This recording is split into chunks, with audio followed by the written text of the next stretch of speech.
es que ustedes el práctico lo hagan como una guía de estudio.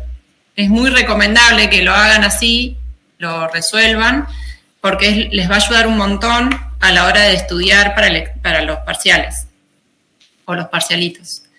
Entonces, es muy recomendable que los hagan enteros y después lo tengan como guía de estudio. Bueno, la primera pregunta es conceptual, que ustedes la buscan, se van a dar cuenta que hay muchas definiciones de contaminación del aire, como les dijo Marisa, algunas incluyen la energía, otras no. Lo bueno es que ustedes vayan leyendo y de diferentes bibliografías puedan ver la diferencia. Después, bueno, conceptos de fuente, sumidero, receptor, transporte, difusión, ignición y emisión. Estas últimas son importantes que las tengan claras y la diferencia entre ellas. Y después este es un gráfico que dibujamos una vez para que ustedes puedan identificar dentro de la misma ilustración los conceptos anteriores que van a definir con la bibliografía. Sí, esto simula ser una fábrica, un poblado, un hospital y una escuela y un bosquecito. Y esto es visto de arriba. Se dibujó la pluma de contaminación que emite la fábrica y estos valores son valores en microgramos metros cúbicos de contaminación a nivel del suelo. ¿Sí? Bueno, y después en el punto 3 si tienen alguna duda de algo de lo que dice ahí me avisan. En el punto 3 la idea es hacer un cuadro en el que puedan investigar ustedes con la bibliografía que tienen las reacciones, el tiempo de residencia y reacciones en el cual se remueven de la atmósfera estos contaminantes. Dióxido de azufre, monóxido de carbono, óxidos de nitrógeno, metano, dióxidos de carbono y ácido clorhídrico. Algunas reacciones las van a encontrar más rápido, o ya las conocen seguramente, y otras les va a llevar a investigar un poco. Después la siguiente la idea es que ustedes busquen en internet o algún artículo sobre contaminación atmosférica y analicen las dimensiones propias del problema de contaminación. Las dimensiones son las que vieron la otra vez con Marisa, que son las escalas temporales y espaciales de lo que sucedió, de la situación de contaminación o del episodio que haya sucedido, ya sea natural o no. Y eso lo van viendo, depende de la noticia o el artículo que encuentren ustedes. Está bueno que hagan la práctica para que puedan dimensionar. Ustedes tienen el cuadro, que ahora lo vamos a ver, en la teoría, para que se puedan hacer una idea y suponer, incluso lo pueden hacer en grupo y charlarlo, que les va a servir mucho más. Después la pregunta 5 dice, ¿cuáles son los principales impactos de contaminación atmosférica en la flora, el suelo, el agua, la fauna y la calidad de vida? Este ejercicio también es importante para que ustedes investiguen esto, los efectos que puede causar diferentes contaminantes que se depositan después de una lluvia o no, o están en el aire, en partículas en el aire, y puedan investigar cuál es el efecto en las plantas según el contaminante o un grupo de ellos. Después, en la pregunta 6, a ver si es la misma. Sí. Acá. Acá tenemos el gráfico del que les hablaba, que vieron la otra vez en la clase. Bueno, como les contaba Marisa, es un gráfico de 4 entradas. Y aquí tienen la escala espacial, arriba. No sé si ven el cursor de mi ratón. ¿Lo ven? Sí, te ven. Ah, sí. Bueno, entonces, acá tienen la escala espacial,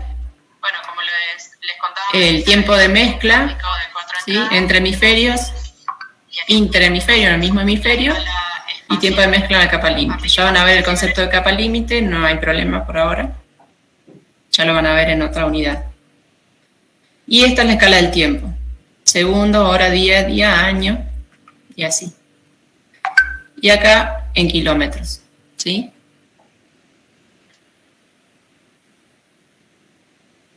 Y ahí van, desde este gráfico, tienen que explicar la categoría o escala de los distintos problemas de contaminación del aire. La escala espacial. Explique qué diferencia presentaría un problema de contaminación del aire con dióxido de metilo y uno con CFC. O sea, comparan con el gráfico, ¿no? Se buscan este compuesto en el gráfico, los dos, y van comparando cuáles son las diferencias en tanto a escala espacial como temporal. Y después, teniendo en cuenta los gases que liberan los caños de escape de los automóviles, óxidos de nitrógeno y monóxido de carbono, analizar si estos contribuyen o no a la contaminación del aire en escalas mayores de la local, ¿sí? Y explicar por qué.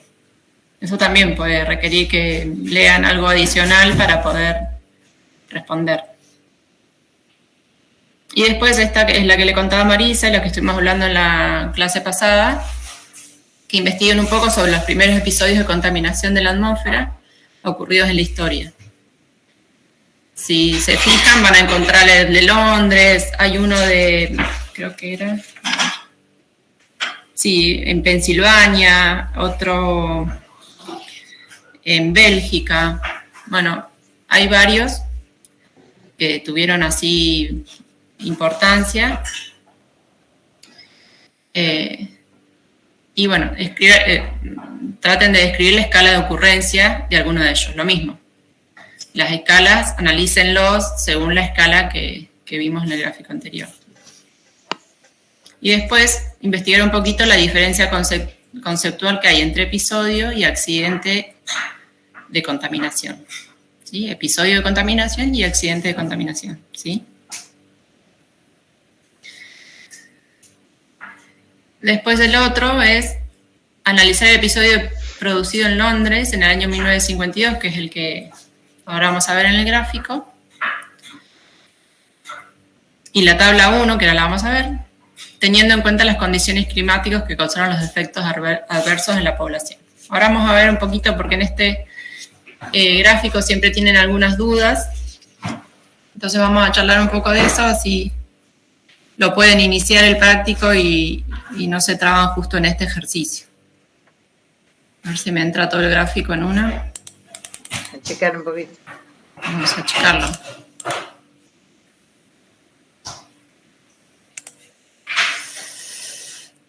A ver, ahí entra. ¿Siguen viendo el gráfico? Sí, sí. Sí, bueno.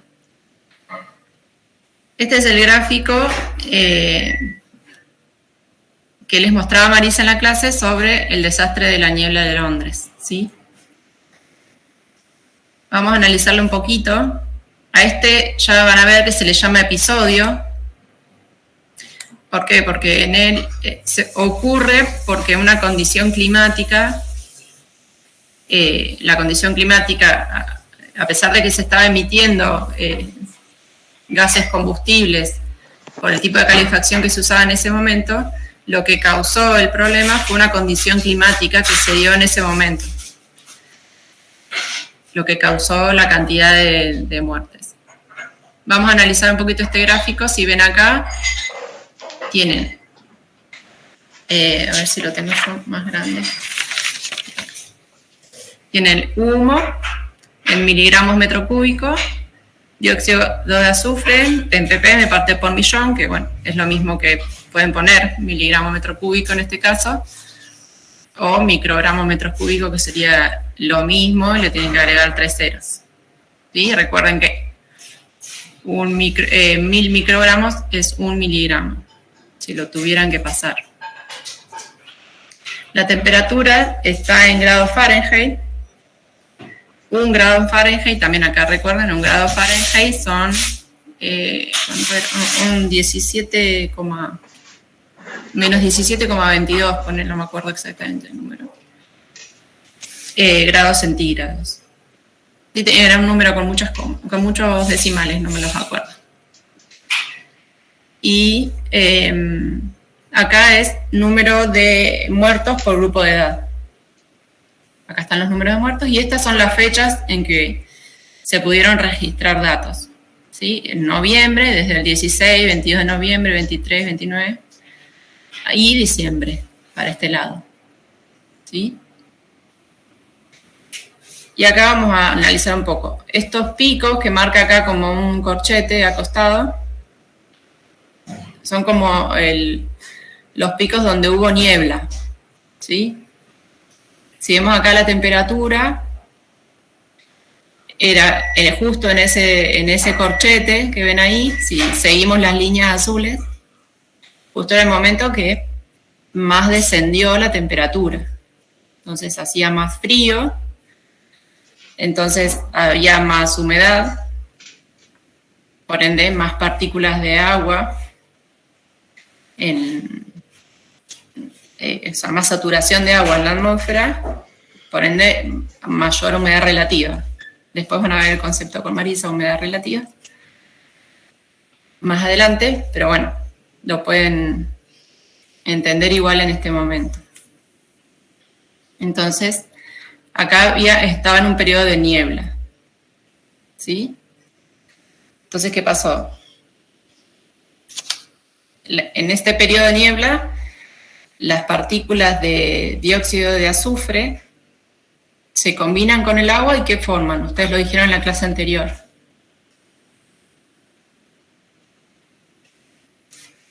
¿Se acuerdan? Que lo estuvieron viendo. Lluvia ácida. Claro, bueno. ¿Y cuál es el compuesto? Conocido. Ácido sulfúrico. Muy bien, claro. Entonces, esas partículas de agua que había en la niebla, porque estaba saturada la atmósfera, en combinación con el dióxido de azufre que emitían los gases combustibles de las calefacciones, creó grandes gotitas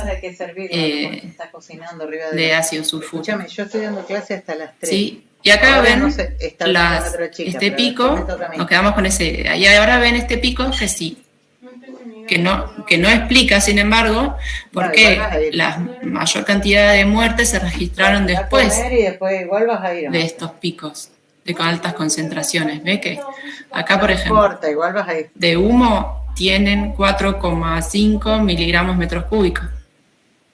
O, bueno, 4.500 microgramos metros cúbicos, como quieran. Lo mismo acá, casi 1,4, pónganle de partes por millón o miligramos metros cúbicos de dióxido de azufre. Son las máximas concentraciones que se registraron, no condicen con el pico de muertes, ¿sí? Entonces, ¿qué podemos suponer? ¿O qué supusieron después de 60 años de ocurrido el episodio? Los que se pusieron a investigar este tema, ¿qué descubrieron? Que como empezó a ascender la temperatura, la niebla se empezó a evaporar y las gotitas de ácido sulfúrico se pusieron más chicas y más respirables. Por eso, más después otros investigadores, que salen algunos papers, que después los vamos, por ahí si los puedo bajar, Marisa quizá los puede bajar, yo no pude. Sí, decime cuál querés, yo los bajo. Dale, sí. Ayer los vi y los leí por la mitad porque no me los dejaba nada, no me dejaba hacer nada. Bueno, unos investigadores, además de esto, dijeron, bueno, además de ácido sulfúrico, investigaron que este fenómeno de que se empezó a evaporar, las gotitas se podían reducir las gotitas de humedad que había en la atmósfera, entonces fue más respirable ácido sulfúrico y suponen que también óxidos de nitrógeno participaron en esta catástrofe que hubo de tantas muertes. Eso es lo que se investigó 60 años después, ¿sí? Pero quería compartirlo con ustedes para que después, a la hora de responder las preguntas, puedan verlo mejor.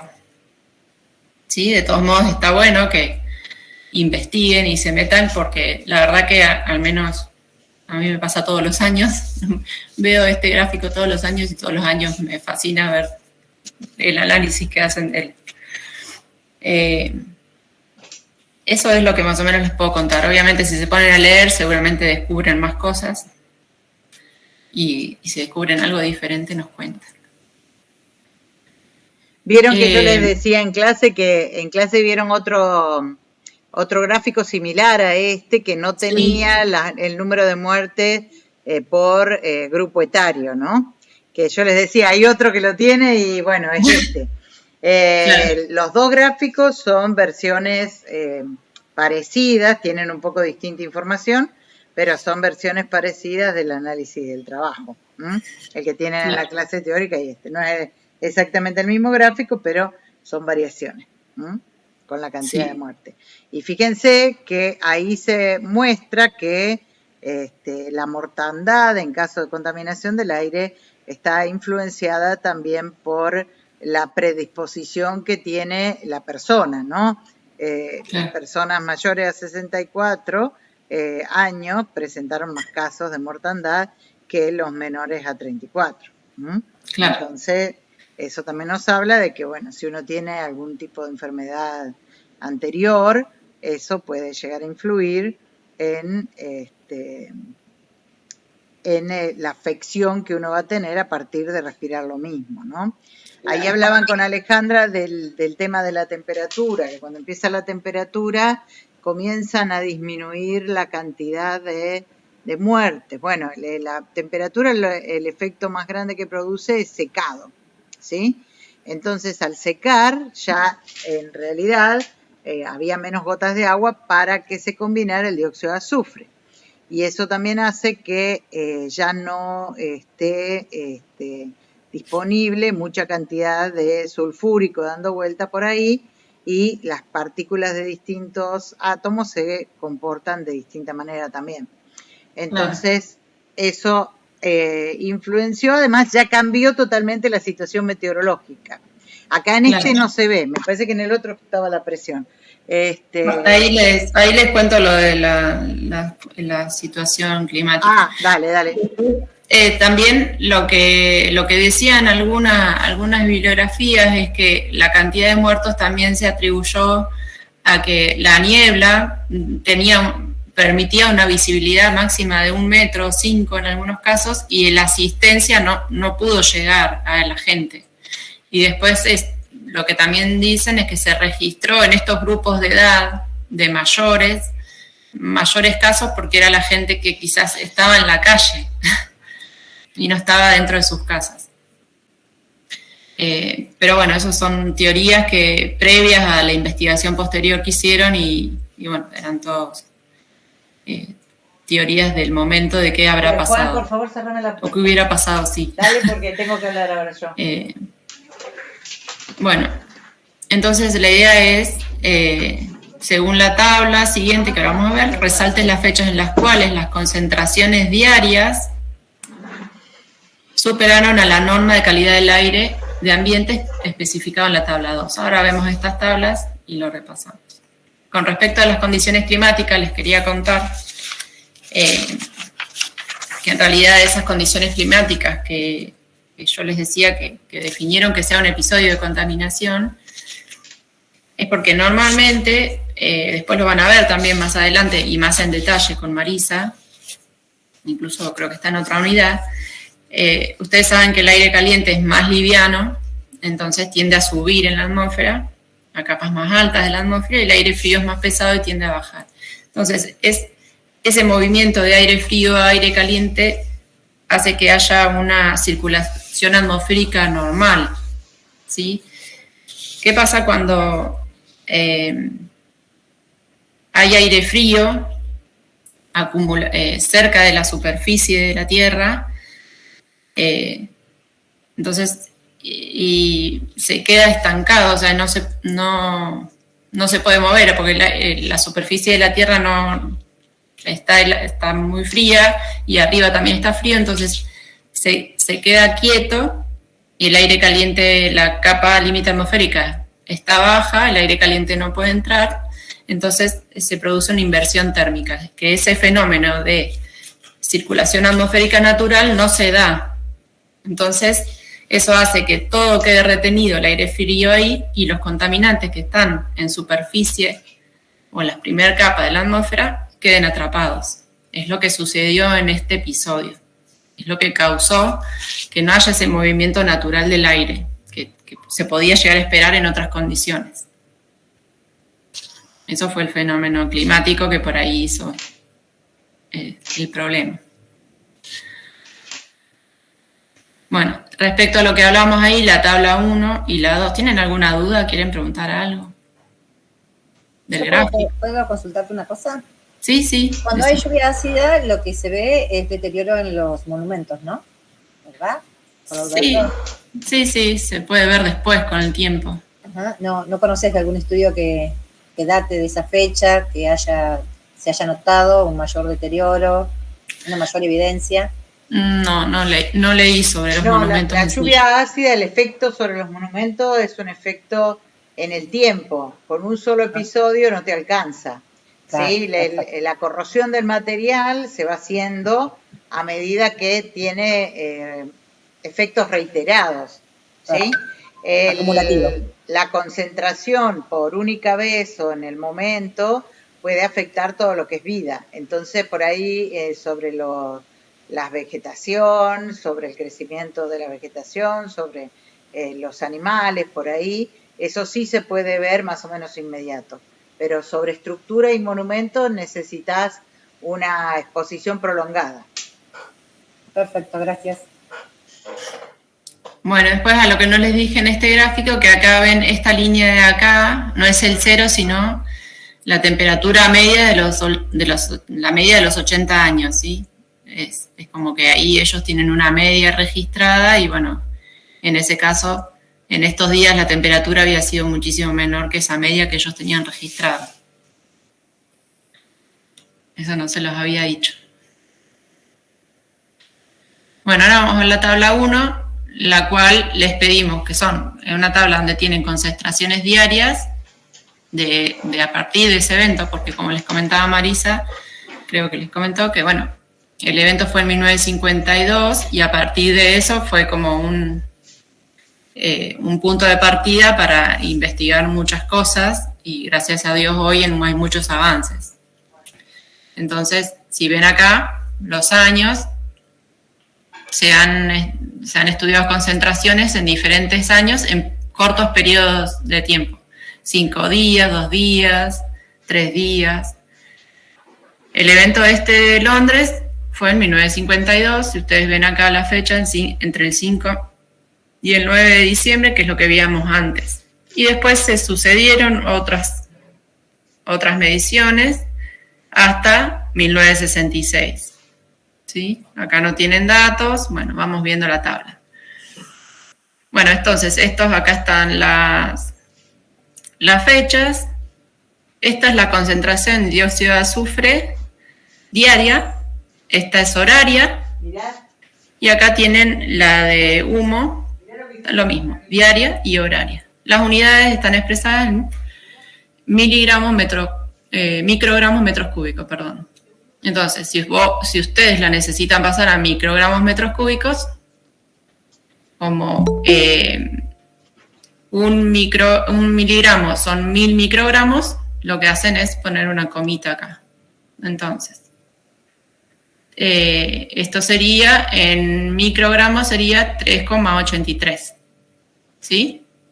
Esto sería 1,67, 2,17 y así. Lo van pasando para que estamos atentos a las unidades, porque si lo tenemos que comparar con una norma, que en este caso nosotros le pusimos la norma establecida por estándares fijados de la EPA, que está en el libro de Uñates, que lo tienen ahí en el drive, acá se los expresa, el dióxido de azufre se los expresa en miligramos metros cúbicos, ¿sí? Entonces, ¿qué te dice acá? Miligramos metros cúbicos, hay un 1 en chiquito, esa concentración no puede ser superado el valor por más de una vez al año. Y por un periodo de 3 horas, para este valor, por un periodo de 3 horas consecutivas. Y para este valor, por un día, 24 horas. Entonces, si ustedes tienen que comparar estos valores, se van a fijar en esta concentración, que está en miligramos metro cúbico, y la van a comparar con todas las que ven acá por día. ¿Sí? Y lo van a comparar con la de 24 horas, que es equivalente. Y así se fijan y contestan la pregunta que decía... Perdón, los estoy mareando. ¿Qué decía la pregunta? ¿Cuáles son las concentraciones diarias superaron la norma de calidad del aire ambiente? ¿Sí? Entonces, ¿cuál de estas concentraciones superaron la norma? ¿Sí? Están los valores fijados por las concentraciones fijadas por la norma. ¿Sí? Las analizan, la buscan y pueden contestar. ¿Les quedó alguna pregunta de esto? ¿Alguna duda? Por ahora no.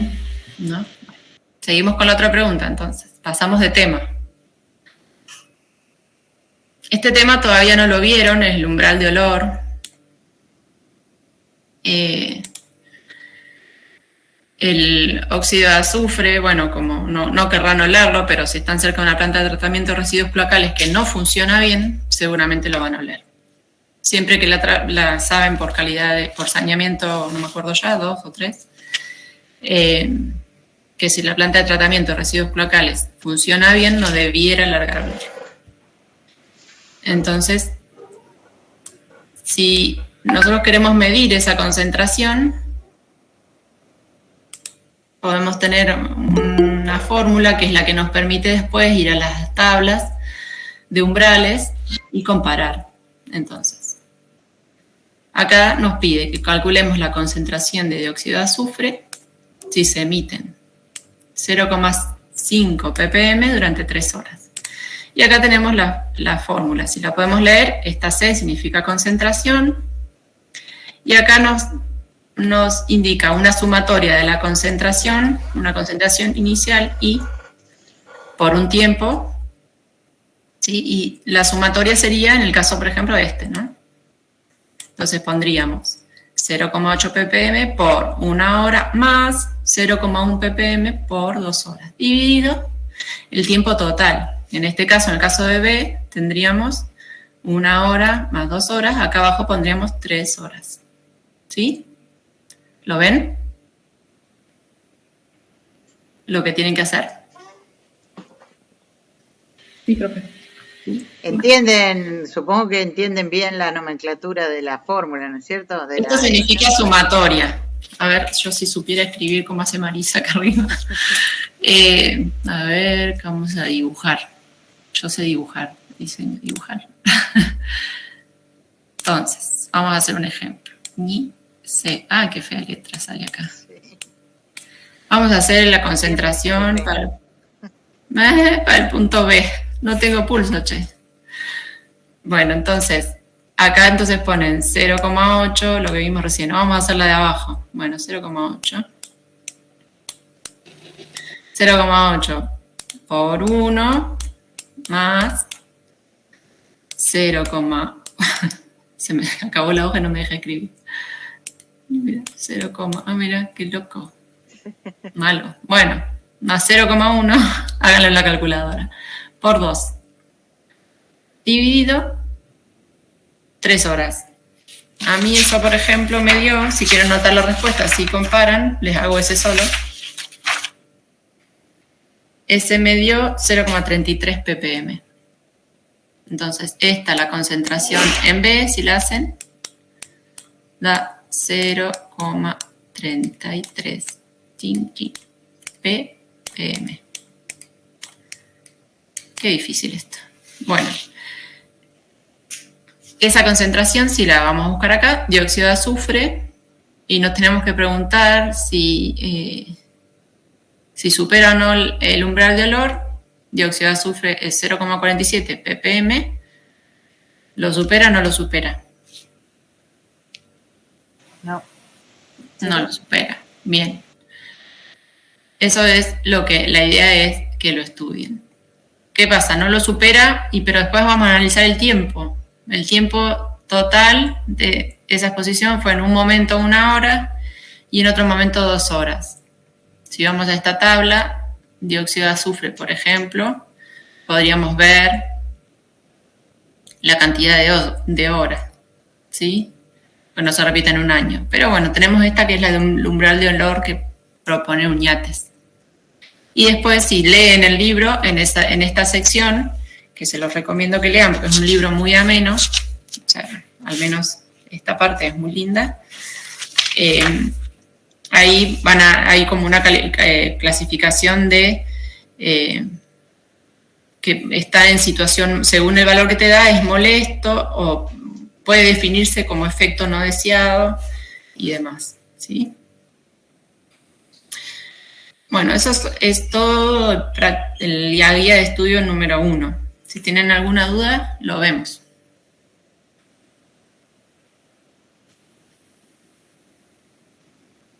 ¿Hola?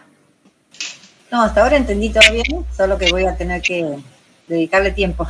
Ah, sí. Bien. Sí, pero saben, no es porque quiera ser pesada y reiterativa, pero si le dedican tiempo a este práctico, después les va a ayudar un montón a la hora de estudiar. Entonces, por ahí lo hacen y después lo tienen como complemento para estudiar o para el parcial. Y se les va a hacer mucho más sencillo el parcial. Bárbaro. Gracias. Eso es mi consejo. Porque después, cuando llega el parcial, tienen un montón de cosas para leer de la materia. Es una materia agradable, pero por ahí tiene sus cosas de cálculo y teoría y demás, entonces por ahí les recomiendo sí que lo hagan. ¿Sí? Bueno, eso es todo. No sé, Marisa, si tenés algo que sumar. Sí, que no se dejen estar mucho con los tiempos, porque acuérdense que una vez que se termina, se da como finalizada este trabajo práctico, se hace el cuestionario online de este trabajo práctico. Y ese cuestionario online, la suma de los cuestionarios online, son como la parte de la aprobación de como si ustedes entregaran, digamos, la práctica. Sería el equivalente a entregar la práctica. Y por supuesto es parte de la nota que va a quedar al final de la asignatura. Si bien es cierto que el mayor porcentaje de la nota está entre los parciales y el trabajo final, una parte, un porcentaje de la nota son estos trabajos prácticos. Así que si quieren una linda nota, es mejor tenerlos aprobados con nota alta, que además no es nada del otro mundo, digamos. Todo lo que tienen que hacer es hacer los trabajos prácticos. Bueno, no sé, Mayra, si se logró unir, entró y salió como 2 o 3 veces. No, la verdad que como estaba hablando no. Hola, estoy acá. Sí, bueno, no sé, hay mala conexión hoy acá, arriba están sin internet, así que bueno. Parece que estaba dentro de una jaula, Mayra. Sí, lo que pasa es que la silla es alta, estoy en una silla más bajita, por eso se me ve la cabeza. Estoy toda encorvada, ¿viste? Entonces es muy incómodo este sistema, pero bueno, es lo que es. Bueno, ¿hay algo que querés comentarle a los chicos o...? No, porque ya cuando llegué, Ale ya iba por el punto 9, pensé que me iba a sumar un rato antes, pero bueno, estaba en el curso, así que estaba bueno el tema. Así que, no, nada. Bueno, entonces, de todas maneras, recuerden que podemos pactar clases de consulta, ¿sí? El martes nos vemos en forma presencial en la facultad, pero vamos a seguir teniendo las clases de consulta de tipo virtual, ¿sí? Eso acuérdense, las pueden pedir de a varios, Siempre es mejor cuando piden de a varios la clase de consulta. ¿Por qué? Simplemente porque entre las preguntas que hacen ustedes y las que hacen los otros, crece bastante el caudal de dudas y se retroalimentan de unos a otros. De todas maneras, si por alguna razón laboral o demás no se puede, podemos hacer la clase separado también. Pero bueno, avísenme antes por el WhatsApp, así que nos ponemos de acuerdo en los horarios. ¿Está? Bueno, si no, vamos a seguir un poquitito. Van a tener que esperar que yo vuelvo para atrás un poco. Tengo que salir de acá y tomar este PowerPoint para que ustedes lo vayan viendo. Vamos a empezar con la segunda parte de esta unidad 1, que tiene que ver con la parte de las características de la atmósfera. Vamos a ir viendo un poquito las características de la atmósfera y las distintas capas. ¿Se acuerdan que la vez pasada ya habíamos hablado del tema de las capas de la atmósfera y la diferencia que había en las capas de la atmósfera en cuanto al movimiento? Entonces, de a poquito vamos a analizar un poco las capas de la atmósfera y vamos a ver qué diferencias hay entre uno y otro. La atmósfera generalmente en la literatura está caracterizada según su composición química o según la parte del perfil de temperatura con la altura. Según la parte de la composición química, tenemos dos... Marisa, ¿estás compartiendo pantalla o lo yo la compartí? Bueno, me tienen que decir, porque a veces me pasa eso. Y yo no la veo, no sé los chicos. Y entonces no la debo haber compartido. No, de Sí, hecho pero no la lo mismo compartí. vos estás en YouTube también, Marisa. Sí, pero por lo que veo, el YouTube está bastante demorado.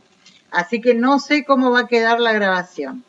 Esperemos que sí, que quede bien. Bueno, igual si no, tienen las de años anteriores también Sí, para ver. Sí, si no tienen las de años anteriores. Yo, por ejemplo, lo veo muy lento acá, la grabación de YouTube, así que a lo mejor vamos a estar complicados en cuanto al en cuanto a cómo queda grabado. ¿Sí?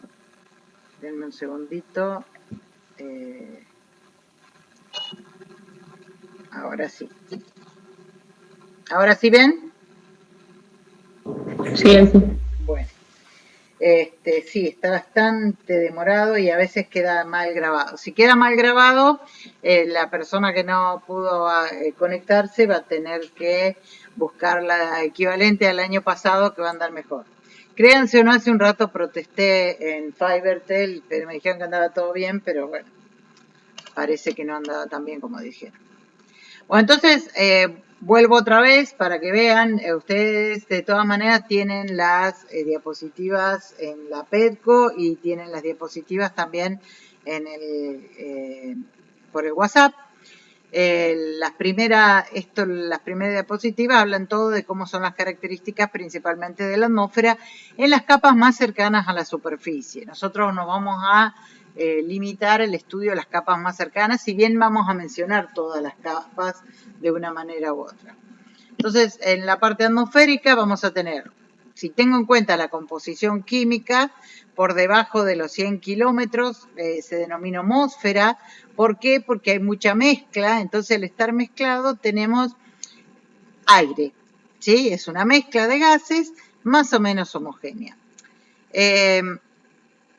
En la parte superior vamos a tener lo que se denomina heterósfera y ahí ya tenemos diferencias de composición debido al hecho de que no hay mezcla y vamos a tener condiciones que favorecen disociación de dióxido de carbono, oxígeno, nitrógeno.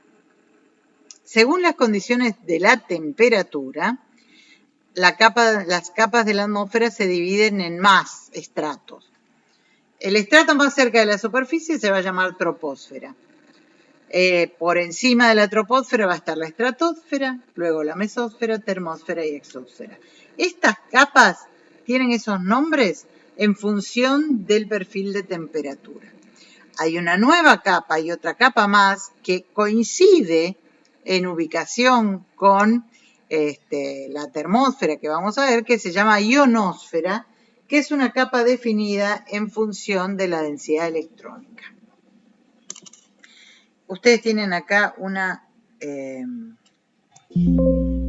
como para ver, déjenme que se los paso. Yo lo tenía por acá abierto ya. No, aguántenme 5 minutos que encuentre acá. Ah, estamos. Hay una animación ahí que muestra un poquitito cómo es la interacción entre las distintas capas de la atmósfera. ¿Ven? Una vez que el aire va ascendiendo a distintos niveles, va encontrándose con distintas cosas en distintos niveles. Más arriba nos vamos, en la zona donde están los aviones, arriba los globos aerostáticos. ¿Ven que cambió el dibujito de las nubes? Son distintas. Por arriba de eso están lo que vendrían a ser los meteoritos o las estrellas fugaces.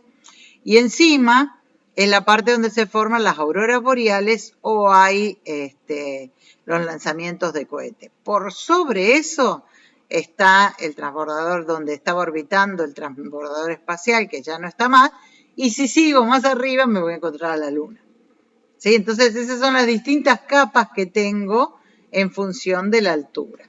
¿Sí? Si miramos de nuevo la que está cerquita de la superficie terrestre, ven, tiene ese tipo de nubes. Son nubes más con agua, digamos. A medida que nos vamos subiendo, la forma de las nubes va cambiando. Esas nubes son de tipo cirrus, ¿sí? Y ahí, ya a ese nivel de los cirrus, ya casi a partir de ahí ya no hay más vapor de agua. Entonces, nubes no vamos a encontrar y sí nos vamos a encontrar este tipo de fenómenos que tienen que ver con cuestiones más espaciales que atmosféricas, digamos, ¿no? Para que vean y se acuerden, bueno, el transbordador espacial fue descontinuado, pero era algo que orbitaba la Tierra a determinadas cantidades de kilómetros. Yo no me acuerdo cuántos kilómetros era, 600, creo, pero no me acuerdo. Bueno, entonces, sigamos con las distintas alturas. ¿Ven? Eso es lo que vimos en la figurita recién. El avión y la topografía se encuentran en la troposfera. Esos más o menos, fíjense, la troposfera acá está marcada hasta 10 kilómetros de altura. Por arriba de la troposfera está otra capa que se denomina estratosfera, que es donde estaba el globo de medición de elementos meteorológicos. Esa estratosfera va entre los 10 y los 50 kilómetros. Por arriba está la mesósfera, que es donde está la parte de los meteoros o las estrellas fugaces. Y arriba de la mesósfera, que está la termósfera, es donde está el transbordador espacial, las auroras boreales. Por encima de ella ya está lo que se llama la exósfera y por arriba, más arriba va a estar la Luna, ¿no es cierto? Entonces, si nosotros miramos la figura de la izquierda, van a ver que tiene una línea roja. Esa línea roja sigue los valores de temperatura que están en el eje X. Esos valores de temperatura están en grados Celsius. Fíjense que la temperatura más grande en la atmósfera, en la capa cercana a la superficie, se encuentra bien cerca del suelo. Acá esta temperatura va a estar entre los 20 y los 30 grados según la época del año, o menos si estamos en invierno, puede llegar a estar inclusive grados bajo cero. Y a medida que voy subiendo en la troposfera, la temperatura va disminuyendo. Fíjense que disminuye hasta llegar a los 10 kilómetros a una temperatura de menos 50 más o menos. Esta es la primera cosa. Entonces, de este gráfico, ¿qué me pueden decir ustedes? ¿De dónde saca el calor la troposfera? Del calor reflejado de la superficie terrestre en los primeros kilómetros. Mirá, si refleja, no calienta. O emitido, mejor dicho. Ah, bueno, eso es otra cosa. Si yo tengo un calor que está siendo emitido, o sea, que en realidad, ¿quién se va a calentar en los niveles más bajos? ¿La atmósfera o el suelo?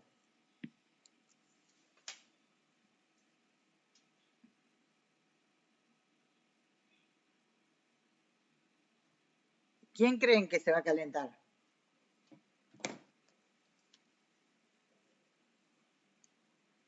Es bastante fácil la pregunta. Vayan al patio, ¿están cerca del patio ahí? Y toquen el suelo. ¿Quién se calienta?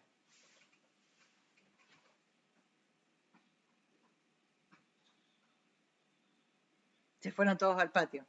Se calienta el suelo, digo. Se calienta el suelo. Y el suelo después va a calentar las primeras capas de la atmósfera. Entonces, a medida que nos alejamos del suelo, la troposfera está más fría. Esa es la razón por la cual la troposfera a niveles más altos está más fría. ¿Qué es lo que pasa? Perdió su fuente de calor que está abajo, que es el suelo. Entonces, esto es la primera cosa que tenemos que ver.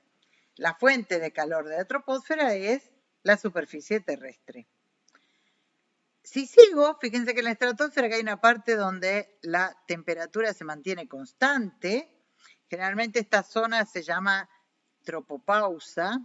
Es una zona que hay entre la troposfera y la estratosfera donde hay una isotermia, o sea, la temperatura no cambia. Y a partir de estos 20 kilómetros, fíjense que la temperatura comienza a subir de nuevo. Si la temperatura comenzó a subir de nuevo, y acá ¿hay suelo a esta altura o no? ¿Qué opinan? No, está más alejado. Y entonces, ¿de dónde sacará el calor la temperatura acá, de la atmósfera? La radiación solar. Obviamente siempre el calor viene de la radiación solar, eso está muy bien, nada más que la radiación solar tiene que hacer algo para que ese calor le llegue a la atmósfera. Acuérdense ustedes que el aire, ¿es buen conductor o mal conductor? ¿Qué opinan?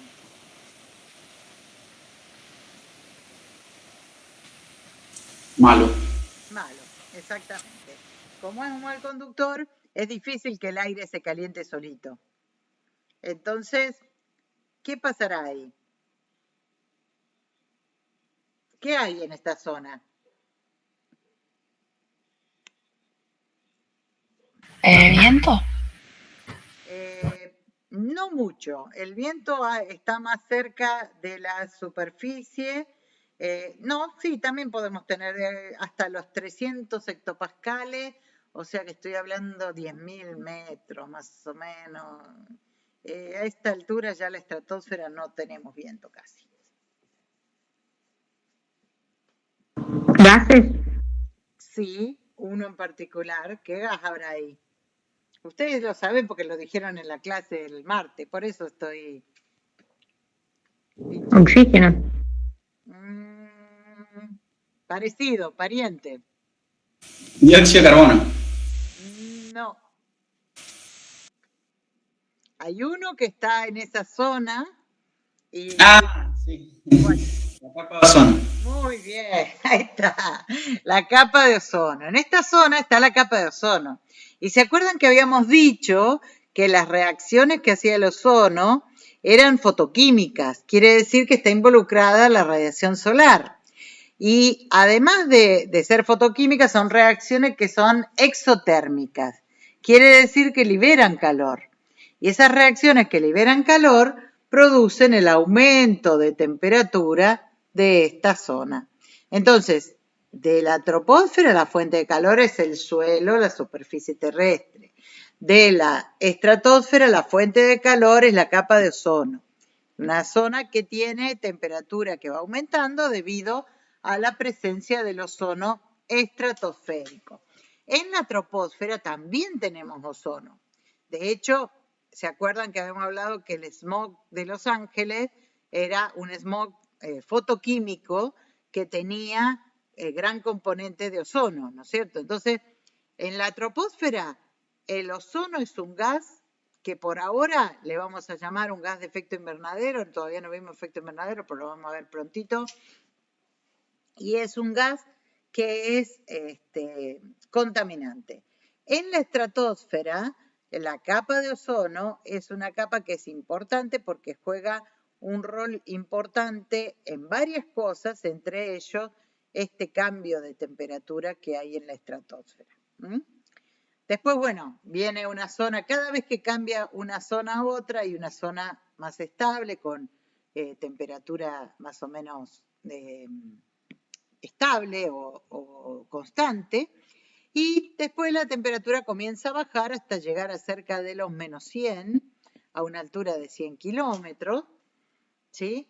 Y nuevamente, en la parte de la termósfera, la temperatura aumenta muchísimo, porque tiene que ver con otro tipo de procesos químicos. Acá ya hay formación de iones, hay intercambio energético a nivel electrónico, que hace que aumente su temperatura a niveles muy altos, cercanos a los 1500 grados centígrados. Estas son las capas principales. Nosotros vamos a quedarnos medio acá abajo, en la parte de calidad del aire, porque la parte humana, la influencia humana y la parte contaminante llega principalmente a estas alturas. Por arriba, si bien tenemos algunas cosas que tienen que ver con los viajes espaciales, es toda otra rama del estudio que no nos vamos a meter en calidad del aire asociada a la parte antrópica en superficie. Entonces, fíjense que acá en esta diapositiva tienen lo mismo que antes. Ven que este dibujito rojo es este dibujito que está acá. Acá nada más que está en negro, ¿sí? Esas son las zonas de temperatura con las distintas alturas en kilómetros también y en millas al lado. Y después tienen dos gráficos más, que es uno que es el vapor de agua, este que está acá, y la presión atmosférica. Lo único que la presión atmosférica está en atmósferas en este gráfico, ¿no? No está en hectopascales, que vamos a hablar siempre, pero sepan que una atmósfera es equivalente a 1013 hectopascales, ¿sí? Más o menos. Entonces, cerca de la superficie, ven que acá dice 10 a la 0, 10 atmósferas. Hice mal la conversión. Hectopascales, una atmósfera. Es 10 a la 0, una. Nadie me dijo nada, estaba haciendo mal la cuenta, nadie me dijo nada. Me tienen que decir. Pero por ahí, si no, ya estaba multiplicando por 10 la atmósfera.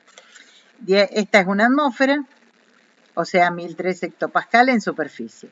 Y a medida que voy subiendo hasta llegar a los, serían 50, 75, a ver, ¿cada cuánto es? 10, 60, 70, 80. Más o menos a los 80 kilómetros de altura, fíjense que la presión ya es 0. ¿A alguno se le ocurre por qué la presión atmosférica a esta altura será 0? No vimos presión, así que... Pero el otro día vimos la fórmula de presión, la ecuación de presión hidrostática. ¿Cómo, profe? ¿A qué altura? ¿Por qué tenemos 0 de presión acá? ¿A esa altitud? Sí. Por la dispersión de los gases, hay menor que... A ver, dispersión... No me gusta mucho la palabra dispersión. Tiene que ver con los gases, sí, pero... No sé. Hay menor concentración de moléculas. Muy bien. Hay mucho menor. ¿Cuánto? Casi nada. Acá ya casi no hay, porque todas las moléculas, por supuesto, tienen su peso, y cuando una partícula tiene peso, ¿qué es lo que va a pasar? ¿Quién lo atrae?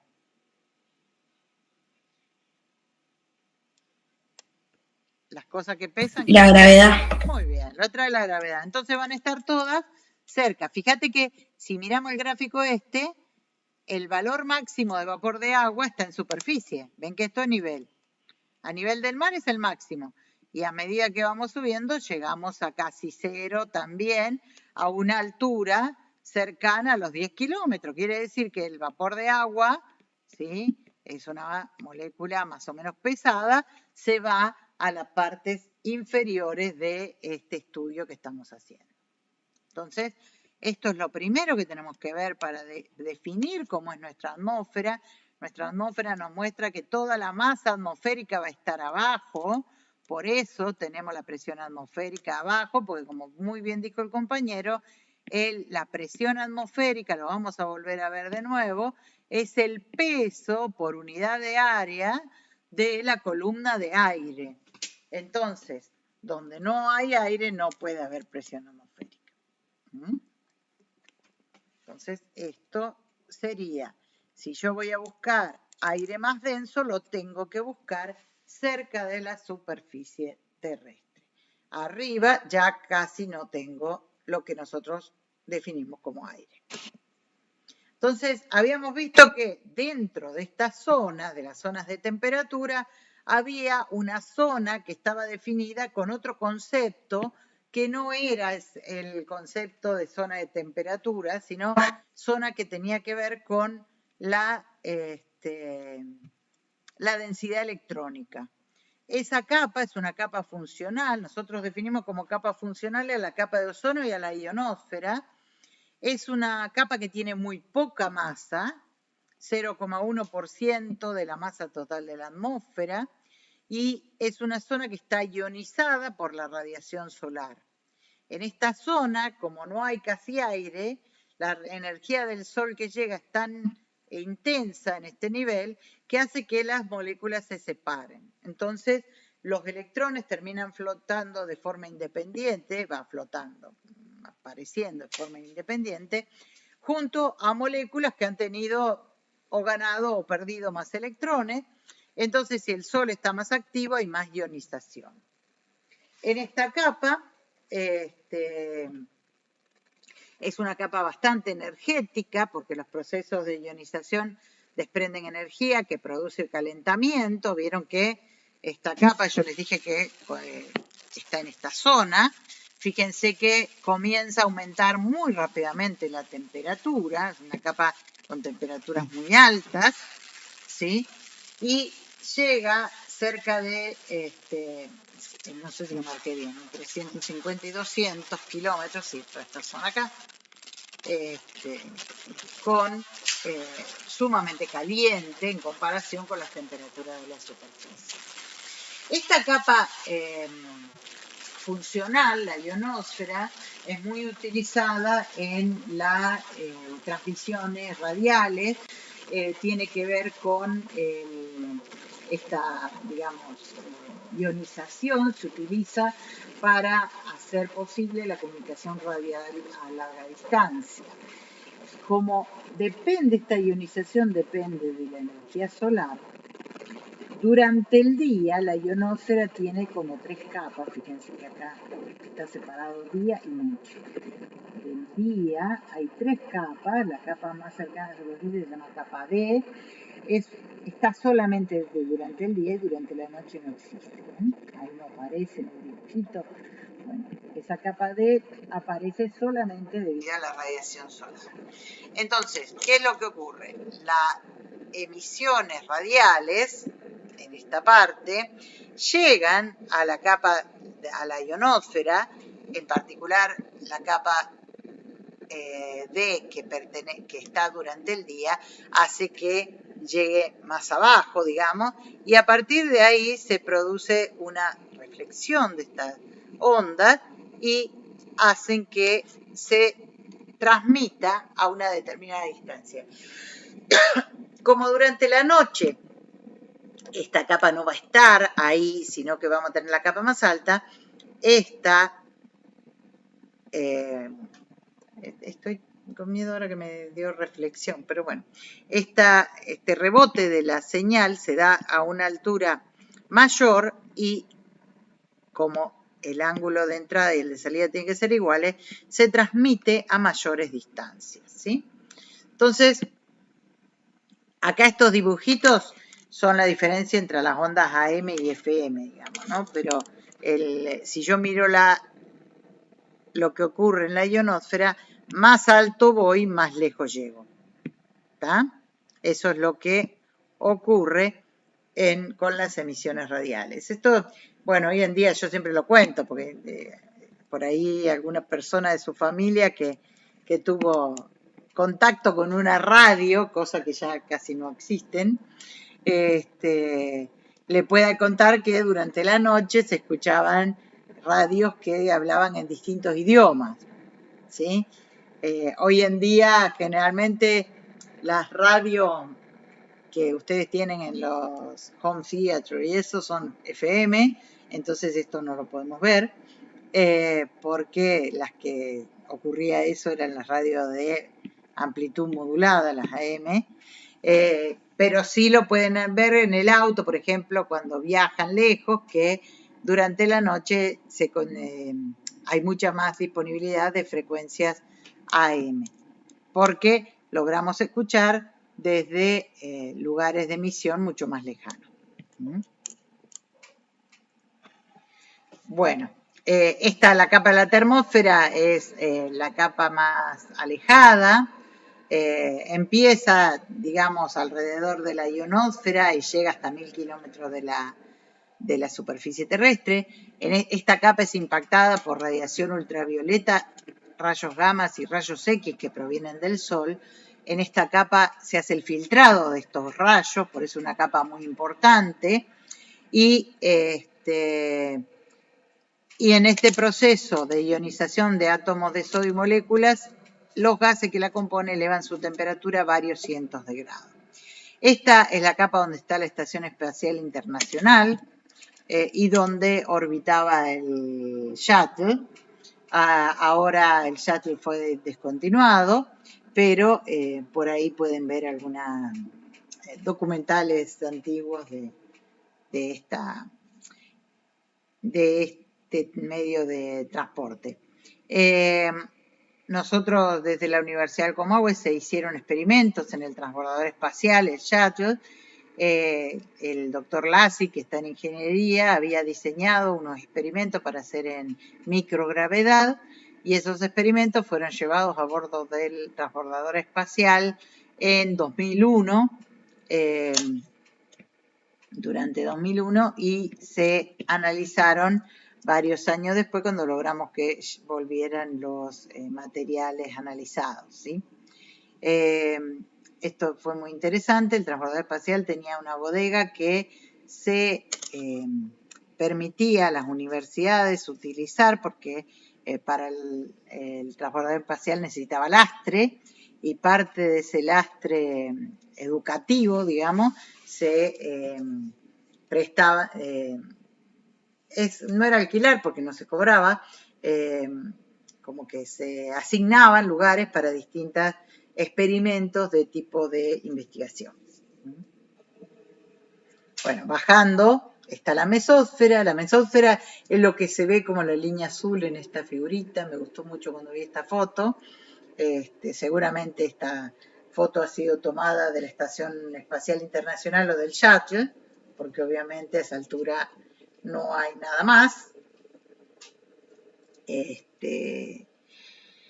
En esta zona todavía, comparado con la termósfera, hay relativa mezcla y la temperatura llega a 90 grados bajo cero. Es la zona donde impactan los meteoritos y se incendian. Bajando ahora, nos empezamos a encontrar con más influencia de la superficie terrestre. Estamos en la estratosfera. Como no hay fenómenos de convección, no sé si lo vieron en otra, ¿vieron las formas de transporte de calor? Convección, conducción y radiación en otra asignatura. En física lo vimos un poco. Bueno, entonces en esta capa no hay convección, entonces eso hace que haya poca mezcla. Yo les hablaba también que los procesos de viento tampoco están. Entonces, si nos acordamos de lo que vimos la clase pasada, de que los CFC tenían una vida media muy alta en la atmósfera, debido a esa vida media tan alta, es posible que alguno que otro proceso lleve esos CFC a esta altura, y en esta altura son nocivos para quien estaba acá, que era la capa de ozono. Entonces, de esta manera, la influencia de los clorofluorocarbones llegaba a la capa de ozono y producían la destrucción de los átomos de ozono.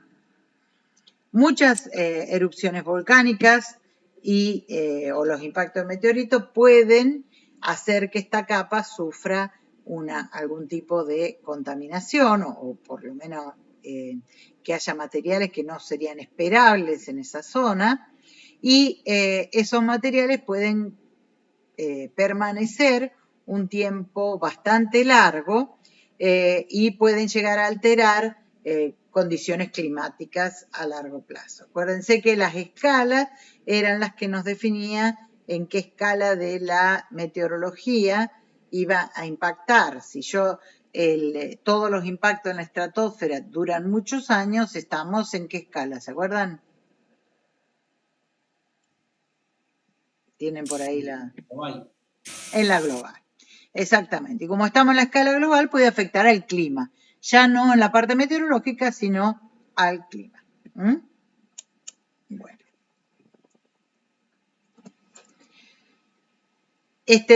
Me gustó este gráfico, pues está muy, está como muy gráfico, valga la redundancia, y nos faltaría la zona esta de más abajo, que es la troposfera. Bueno, entonces, en la troposfera, ¿qué es la troposfera? La troposfera es la capa más cercana a la superficie y obviamente es la capa a la cual llega la influencia del hombre. Esta capa, fíjense que está por arriba de las más altas accidentes geográficos.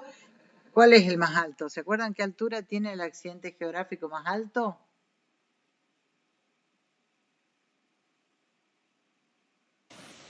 ¿El K2, más de 7.000?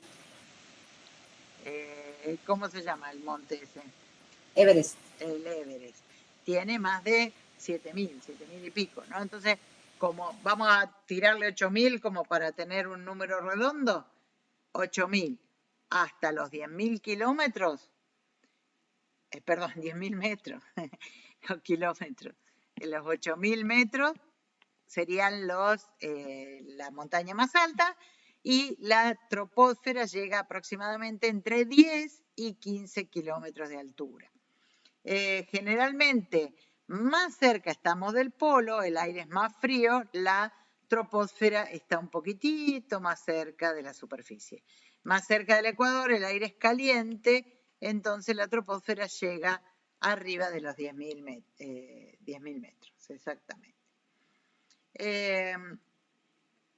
En la troposfera está la mayor parte de la masa atmosférica, ¿sí? Porque al ser la zona más cercana a la superficie es la zona donde la gravedad atrae la mayor parte de las partículas que están presentes, partículas o gases presentes en la atmósfera.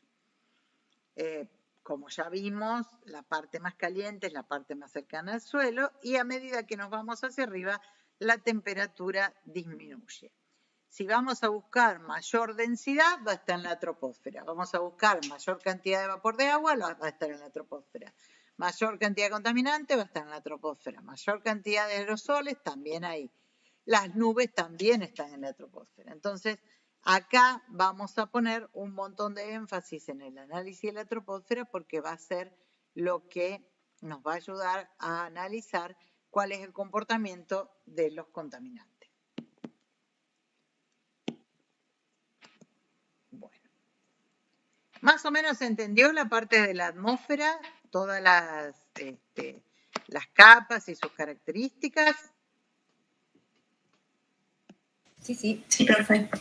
Bueno, entonces hablábamos de la capa de ozono, vamos a hablar un poquitito de uno de los efectos a escala global que impactan.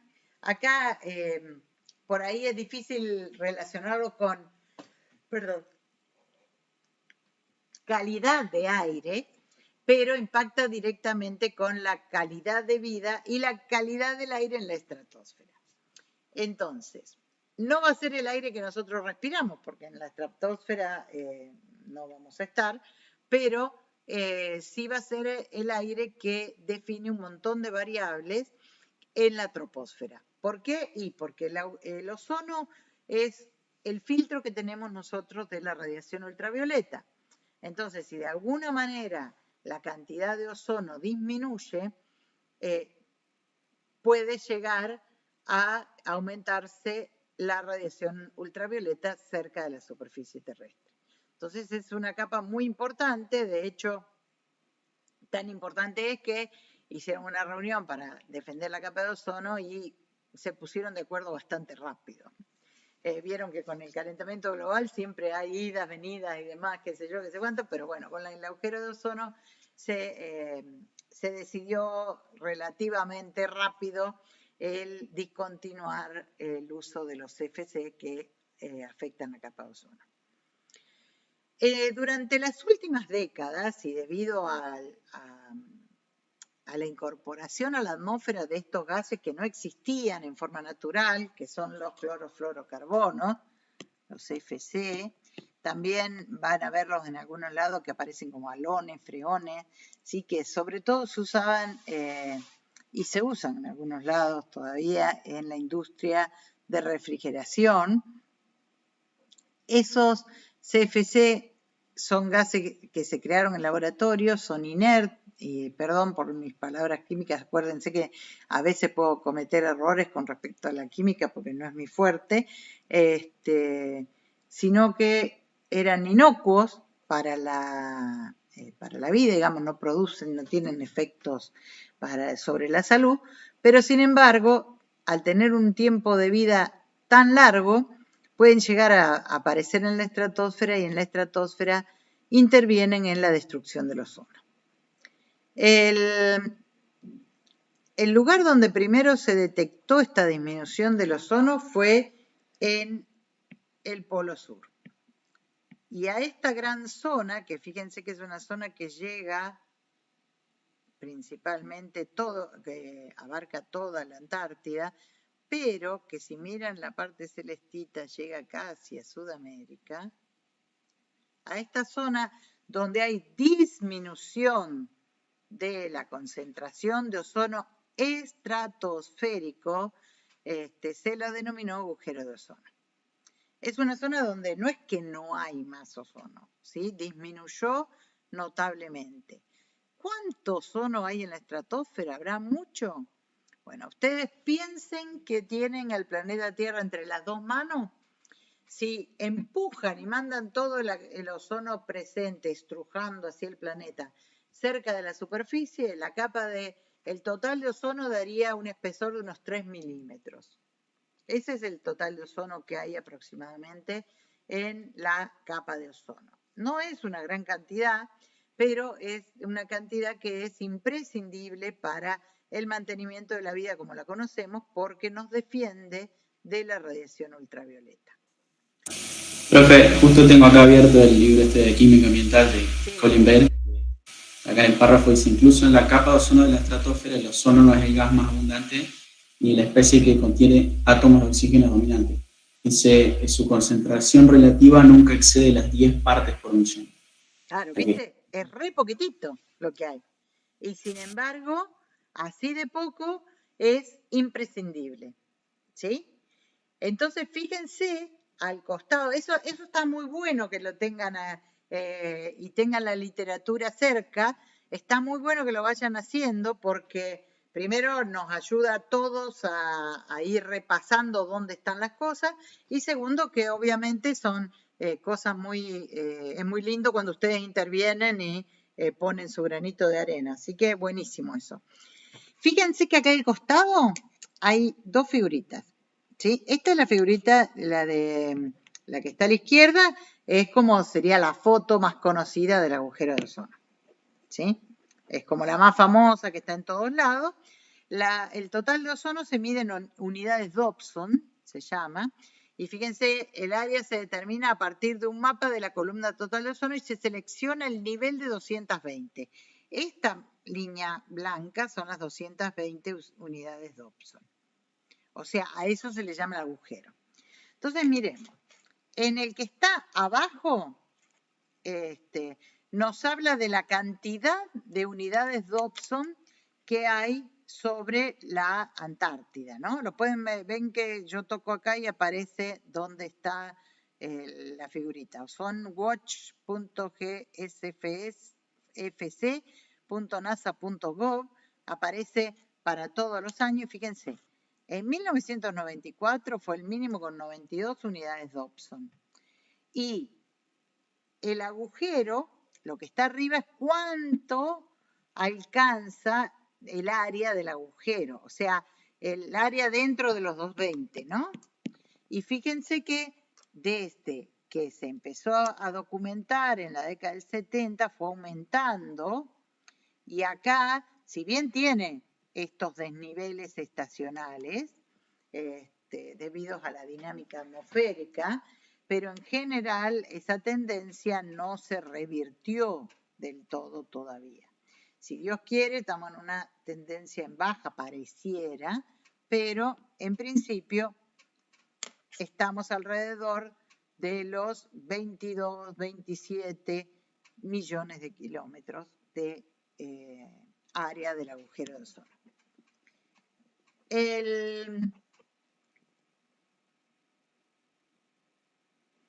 Bueno, acá dice que no hubo datos, adquisición de datos en el 95, ¿no? Entonces, fíjense que las unidades Dobson en el 79 teníamos 225 y cómo fue bajando la cantidad en esta década se estacionó. Entonces, eso es algo relativamente bueno. Si bien tiene que volver a subir a los 220, pero no ha seguido bajando a partir de la década del 90.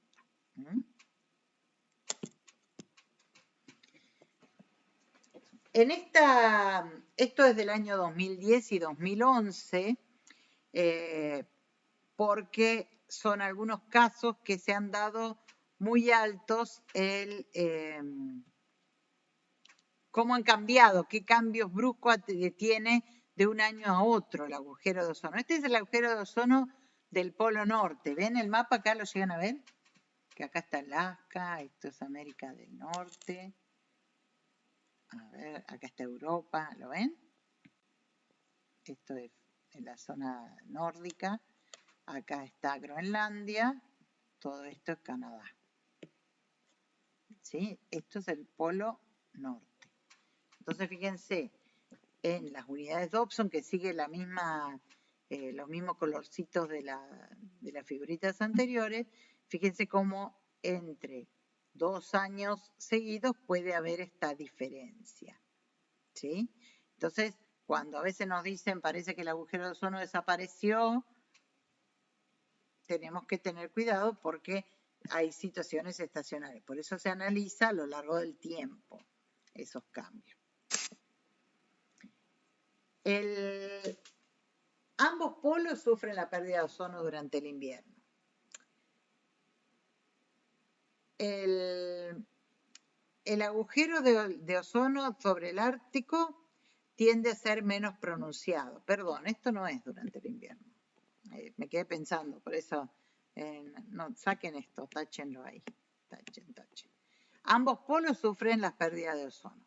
El agujero de ozono sobre el Ártico tiende a ser menos pronunciado y de menor duración. Después vamos a ver bien por qué. Acá explica, fíjense, la luz solar, el frío y el cloro de los clorofluorocarbonos, que son los 3 principales ingredientes para la creación de ese agujero, destruye el ozono. En realidad, el frío acá tiene que ver con unas nubes que hay presentes en la estratosfera que tienen partículas de hielo y que sirven de como un elemento que ayuda a la destrucción del ozono. Entonces, en el Ártico a veces no se dan simultáneamente todos estos casos y no se da tanto el agujero como lo conocemos en el hemisferio sur. En el hemisferio sur es un poco distinto. ¿Por qué? Bueno, lo voy a dibujar acá que hay lugarcito. La Antártida tiene un territorio que tiene una característica topográfica de esta manera. Es como una gran meseta elevada. Entonces esta meseta elevada antártica hace que el viento, ¿sí?, comience a, si lo miro de arriba, como sufra este tipo de desviación, ¿no? Entonces en esta zona se forma un vórtice.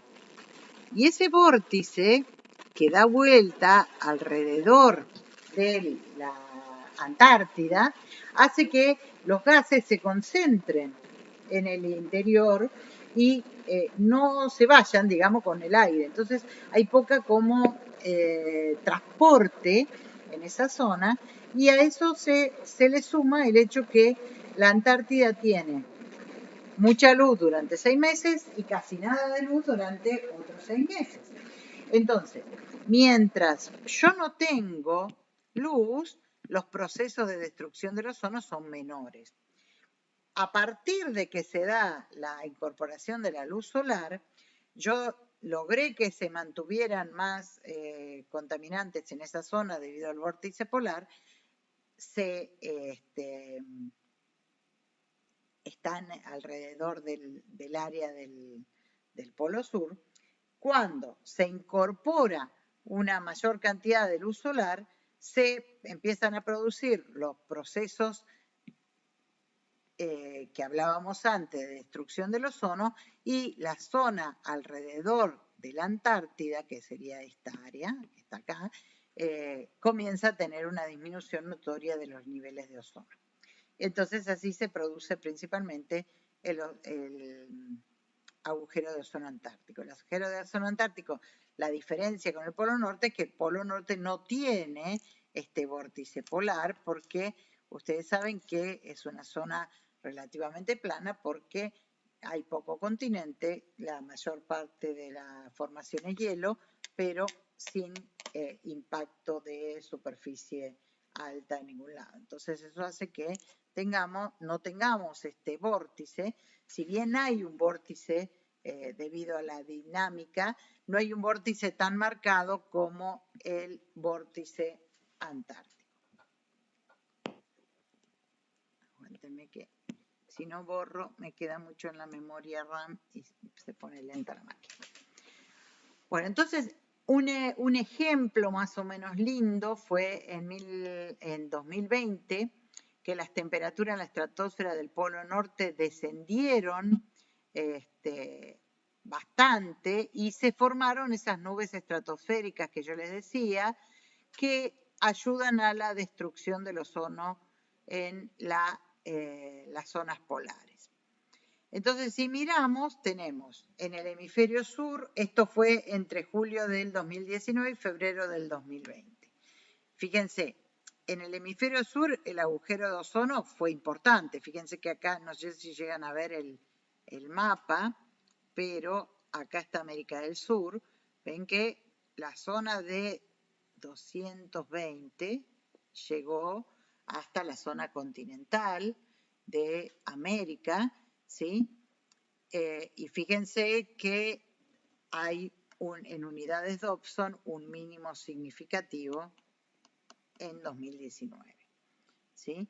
Y en el hemisferio norte se generó una zona también importante con un mínimo que por supuesto no llegó a los niveles del hemisferio sur, pero que también se dio. Estos colores azules principalmente son lo que nosotros vamos a llamar el hemisferio norte, el agujero, pero fíjense que el área cubierta por esta zona de disminución es mucho menor que el área del hemisferio sur, ¿no es cierto? En esto, fíjense las temperaturas, acá nos está dando la temperatura en Kelvin. En el hemisferio sur, en 2020 tuvimos estas temperaturas alrededor de 2,15, y fíjense como en el hemisferio norte, en esa misma fecha, las temperaturas bajaron de manera importante, y eso hizo que tuvieran una mayor destrucción del ozono. en esto, este caso fue analizado por estas dos personas que están acá. Yo lo copié para que vean porque hay que ser experto en estratosfera para saber bien de estas cosas. Se generó un vórtice polar en la zona del hemisferio norte, ¿sí? Ven este viento, fíjense en la estratosfera, que hizo que se generaran condiciones parecidas a las que tenemos siempre en el hemisferio sur, ¿no? Y las temperaturas de la estratosfera bajaron sobre lo normal, llegando a valores históricos, bajos históricamente, y eso hizo que hubiera presencia de las nubes estratosféricas, y eso permitió que bajaran las unidades Dobson por debajo de los 200 unidades Dobson, y generó un caso particular en el hemisferio norte. Entonces, cuando les digan, hay solamente agujero de ozono en el hemisferio sur, eso no es verdad. Lo que sí es verdad es que no es tan frecuente en el hemisferio norte, y lo que es verdad es que el equivalente al agujero de ozono del hemisferio norte generalmente tiene una superficie un poco menor que la del hemisferio sur. Bueno, entonces fíjense, generalmente no hay tanto agujero de ozono en el hemisferio norte, salvo algunos años que tuvieron impactos de corta duración y muy poca intensidad. ¿Qué es lo que ocurre con el ozono? Bueno, el ozono, obviamente, la fórmula es O3, absorbe gran cantidad de radiación solar. La radiación solar lo que hace es separar el ozono. Los átomos que empiezan a estar libres se juntan con el oxígeno molecular para formar ozono. Este es el proceso de formación, ¿sí? Este proceso de formación del ozono ayuda a la parte que tiene que ver con el mantenimiento de la capa de ozono. Esta energía que está involucrada acá es una energía asociada a los fotones, que nosotros lo podemos estudiar a partir de la ecuación de Planck, y estas reacciones son reacciones que tienen lugar por acción de la radiación electromagnética. Estas reacciones que tienen lugar por la radiación electromagnética se las vamos a denominar reacción fotoquímica, ¿sí? Estas radiaciones no son cualquier espectro de radiación solar, son las que tienen longitud de onda menor a 241 nanómetros. Entonces, el ozono se genera en la estratosfera a partir de la primera reacción, que consiste en la disociación de las moléculas de oxígeno, ¿sí? Esa disociación deja disponible 2 átomos de oxígeno, y esos átomos de oxígeno se unen al oxígeno molecular y forman el ozono. ¿Está? Ahí no hice bien. No puse acá la reacción de destrucción. Miren, me faltó. A ver si la tengo más adelante. Acá está. Está en algún lado, tenía que estar. Acá está. Se me mezclaron la diapositiva. Después, ustedes cámbienlas de lugar. El ozono absorbe muy bien por debajo de los 320 nanómetros. Eso lo vamos a analizar bien cuando veamos el espectro electromagnético. Y tiene mucho que ver con la radiación ultravioleta. Es el ámbito donde está la radiación ultravioleta. El ozono, por la absorción de esa radiación solar, se separa. Fíjense que acá es importante que esté la longitud de onda, ¿no? La longitud de onda es menor a 320 nanómetros. Es radiación ultravioleta.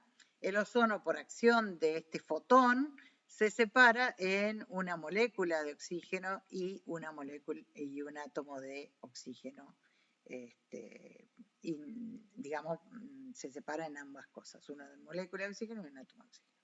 Entonces, ¿qué es lo que ocurre? Aumenta la proporción de oxígeno y disminuye la proporción de ozono molecular. Pero esto, así en general, no es la manera más sencilla en que ocurre. Nosotros tenemos la incorporación de otro tipo de moléculas que catalizan la destrucción del ozono.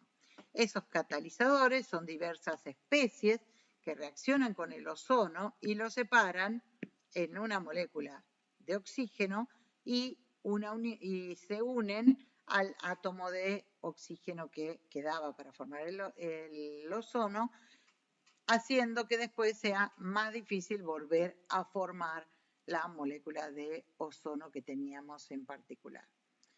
Si no existiese esta especie dando vuelta en la estratosfera, no tendrían lugar estas reacciones paralelas de destrucción y ayudaría a que se regenere nuevamente el ozono presente en la capa de ozono. Entonces, esta es la parte natural, ¿sí? Esto que vimos antes es la parte natural. El ozono se forma y se destruye por la presencia de la radiación electromagnética.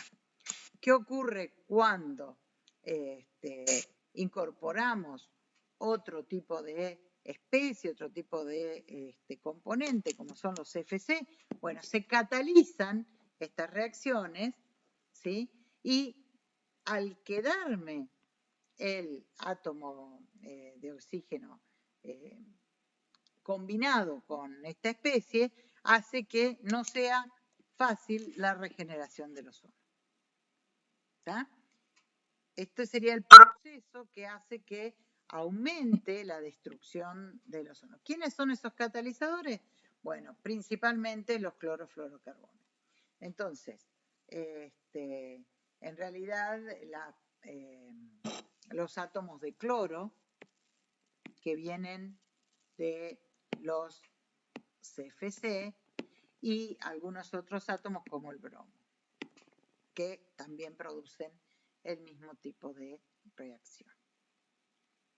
¿Por qué son tan nocivos? Porque el tiempo de vida media que tienen en la atmósfera es muy alto. Entonces, no es que de una temporada para la otra van a desaparecer, sino que siguen influenciando hasta durante varios años, muchos años. ¿Se acuerdan que estaban del orden de los cientos de años? ¿Sí? Esto era la descripción la pasé medio rápido, del área en función del ozono y en función de la temperatura, llegando casi al, no puse el año, pero me parece que este era el 2020. Después les agrego el año. No sé por qué no puse el año de este ejemplo. Bueno. Espero no haberles hecho mucho lío con la parte química. Me confundí al principio y después, bueno, me cuesta la parte química porque no es lo mío. Así que lo que sí tienen que saber, que esas especies, yo sé poco de esto, son radicales libres, son muy reactivos y como tienen un número impar de electrones, se juntan muy rápidamente con el átomo de oxígeno que quedaba dando vuelta por ahí. Estas moléculas tienen cloro, ¿sí? Y ha generado mucho cloro atómico al descomponerse por la acción de la radiación. Entonces, ese cloro atómico que queda disponible en la estratosfera ayuda a la descomposición del ozono siendo un catalizador del mismo. Fíjense que acá muestra la concentración equivalente de cloro en partes por millón con los años, cloro y bromo natural, ¿sí? Obviamente se espera que ha ido creciendo hasta el año 2000, en las primeras charlas para detener la formación de los CFC se hicieron acá en la década del 70 y todavía siguieron aumentando porque, bueno, si bien se decidió dejar de producirlos, habían para la venta muchos y bueno, cada país fue actuando de manera distinta. En el año 2000 se empezó a notar una pequeña disminución y se espera que vuelvan a niveles, digamos, más bajos o los niveles casi naturales para el año 2100. Esto es más o menos lo que se espera. Por eso mucha gente había dicho que ya había dejado de ser un problema el agujero de ozono, pero en realidad como la vida útil de estos formadores del cloro y del bromo en la atmósfera es muy larga, la vida media de permanencia en la atmósfera es muy larga, eso hace que todavía estas especies estén influenciando en la destrucción del ozono y fíjense que la disminución, el aumento fue muy rápido, pero la disminución es más paulatina. Entonces, con el tiempo esperemos llegar a los niveles que tenían antes de intervenir. ¿Cuándo se producen estas reacciones químicas que involucran el cloro y el bromo? Bueno, obviamente se generan durante la primavera. Entonces es por eso que la primavera es la época del año donde tenemos más riesgo de la radiación ultravioleta. ¿Por qué? Y porque esto hace que se destruya muy rápidamente el ozono y el área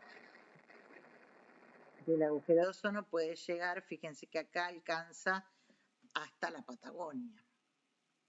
Si bien tenemos 250, la definición termina en el color celestito o sea que el agujero por definición no alcanzaría la parte continental, las disminuciones, fíjense que llegan hasta la parte de la Patagonia. Entonces cuando a ustedes le dicen pónganse protector para tomar sol en primavera, ¿sí? Hagan caso, porque es importante esto, ¿no? Bueno, esto es un resumen de lo que habíamos visto del vórtice polar y como para que les quede más o menos la figurita. Fíjense, estas son las emisiones de las sustancias que destruyen el ozono. Ven que las emisiones han ido cayendo desde la década del 90, pero bueno, la caída los primeros años fue más o menos y ahora ya siguen habiendo un poco de emisiones, pero no alcanzamos a las emisiones naturales todavía, ¿no? Antropogénicamente seguimos con los equivalentes de CFC. Fíjense acá, por suerte, desde la década del 70, acá es cuando se detectó el principal problema. El protocolo de Montreal creo que se firmó en el 76, 78, por ahí. Igual siguió subiendo hasta un máximo cercano al año 89. ¿Sí?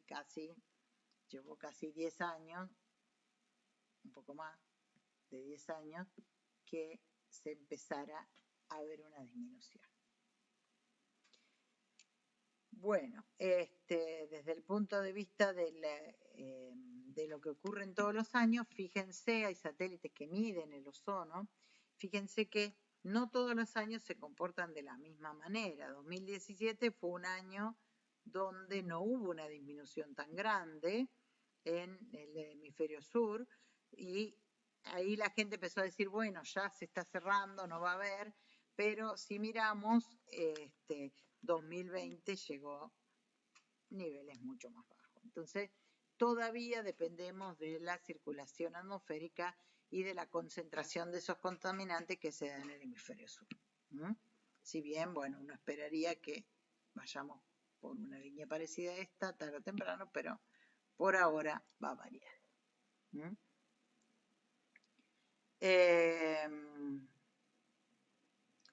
Esto es el cambio en el consumo de estas sustancias. El consumo cayó mucho los primeros años hasta el 96-97 y después se mantuvo un poco hasta alrededor del 2005 y fíjense que de ahí volvió a bajar hasta 2018 donde ya el consumo casi está disminuido a cero, ¿no? Ha llevado su tiempo que se tomaran las decisiones que a pesar de los tratados internacionales, ¿no? Porque el tratado fue anterior al 86, que es donde empieza el gráfico este.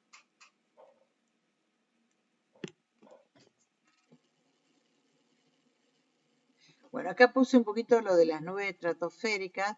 Las nubes estratosféricas son re lindas, son, se ven de colores así como en la foto. Están compuestas por diminutos cristales de hielo y generalmente estos cristales de hielo pueden tener una combinación o ácido nítrico y agua. Se forman, fíjense que todavía podemos encontrar este tipo de nubes entre los 15 y los 30 kilómetros, son nubes que no son parecidas a las que esperaríamos nosotros. Este gráfico es el mismo que vimos más atrás, que lo tendría que haber borrado, pero no, se me escapó realmente, que llega hasta el 2020, fíjense. Y con temperaturas menores a 78 grados bajo cero. Entonces, estos cristales de hielo sirven como catalizadores de la formación de las moléculas de cloro a partir de los CFC, que después van a ser divididas debido a la radiación ultravioleta. Entonces, la nube cataliza la formación de cloro, de moléculas de cloro, a partir de los CFC, y esas moléculas de cloro dan el caldo de cultivo para que después se produzca los átomos de cloro, que son los que van a reaccionar con las moléculas de oxígeno y van a impedir la formación de ozono, ayudando a disminuir la concentración. Bueno, esto es en cuanto al ozono. Me había quedado esta acá, me quedó esta, hay que tirarla, acuérdense, tírenla ustedes si quieren, porque no me da más información. Y acá volví a poner el mismo gráfico, qué pesado. Bueno, este también hay que sacarlo. Se ve que puse el de 220 porque me gustó y no me acordé que había puesto 500 veces. Bueno, dentro de la conformación de la atmósfera, ya vimos que en la estratosfera, uno de los gases, el gas más peligroso, digamos, viene a ser el ozono, por el tema del agujero de ozono, pero en los niveles más bajos tenemos presencia de gases que inclusive son venenosos, ¿no? Considerados como tóxicos. El monóxido de carbono, en la atmósfera había presencia de monóxido de carbono sin que el hombre se encargara de ponerlo. La atmósfera de la Tierra tiene una pequeña cantidad de monóxido de carbono debido a origen natural, pero se fue incrementando por las acciones humanas. Generalmente el monóxido de carbono de origen antrópico se origina por emisiones de motores de automóviles, camiones, también puede ser cualquier medio de transporte. Si bien se genera dióxido de carbono al quemar combustible, en algunos casos cuando la combustión es incompleta, se puede generar monóxido de carbono. Este es un gas que actúa también, vamos a ver después, como gas de efecto invernadero, pero ante todo es un gas que influye mucho en la calidad del aire y vamos a ver después que también en la calidad del aire intramuros o en interiores, ¿sí? Porque una alta concentración de monóxido de carbono afecta a la salud de manera notoria. Otro gas que vamos a encontrar en la atmósfera es el metano. A temperatura ambiente es un gas, está presente en la atmósfera. Se lo conoce como el gas de los pantanos, tiene un olor muy desagradable, ¿sí? Y se genera en ausencia de oxígeno debido a procesos anaerobios, ¿sí? Por descomposición de materia orgánica. Por eso también lo podemos encontrar en en lugares donde el agua ha perdido su calidad de manera notoria, algún tipo de canales puede ser también.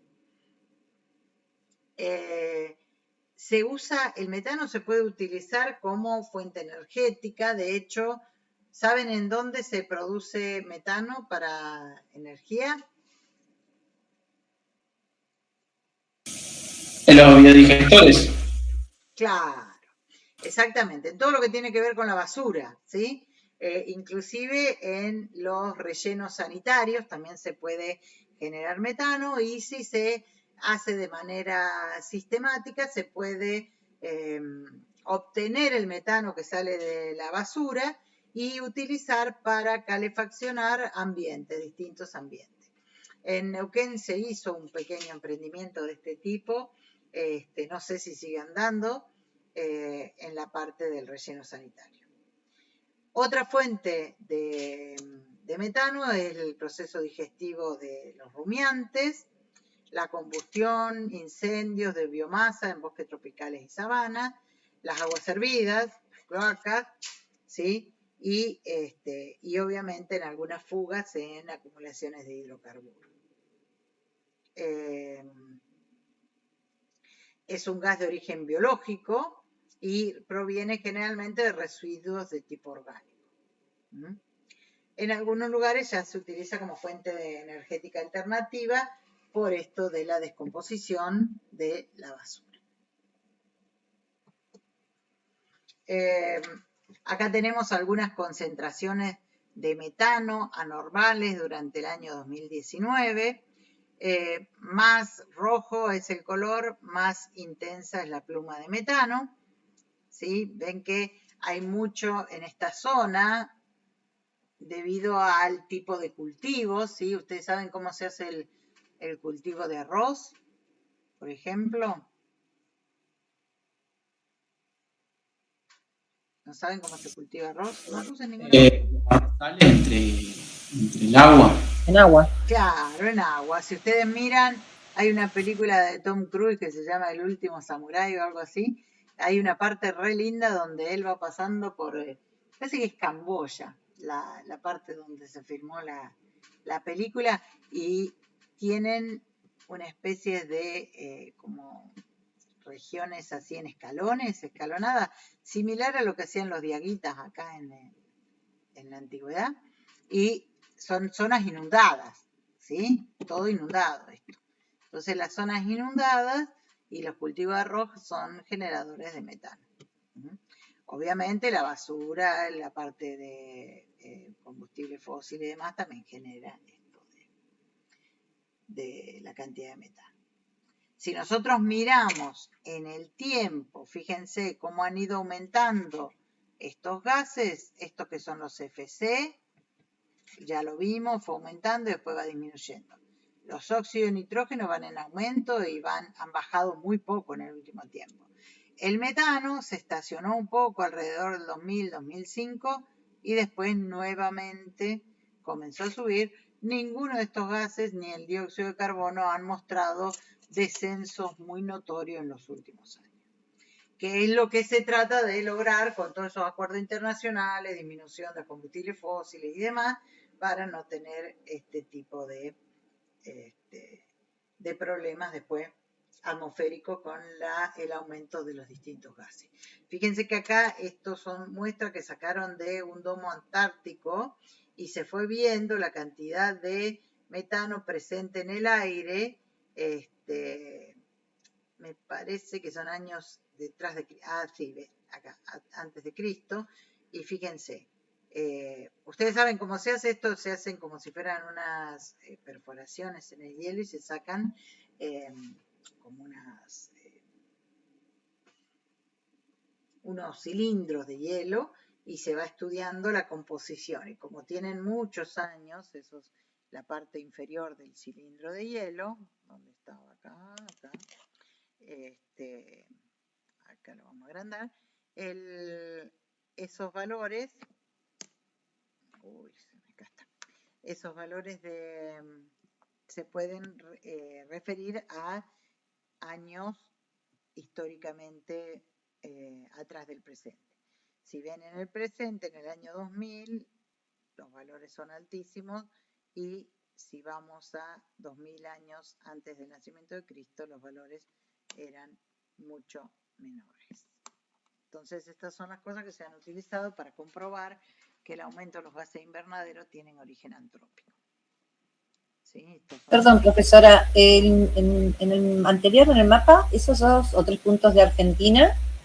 Yo supongo que están asociadas a, no sé en particular estos, tendría que buscar el lugar donde saqué el mapa, pero es probable que estén asociadas con cuestiones de tipo de basura o industrial. Claro, puede ser, hay un cinturón, ¿no? En Buenos Aires, alrededor, La Plata. Fíjate que no está en Buenos Aires estaría esto estaría, es más probable que sea una cuestión más al sur. Más al sur.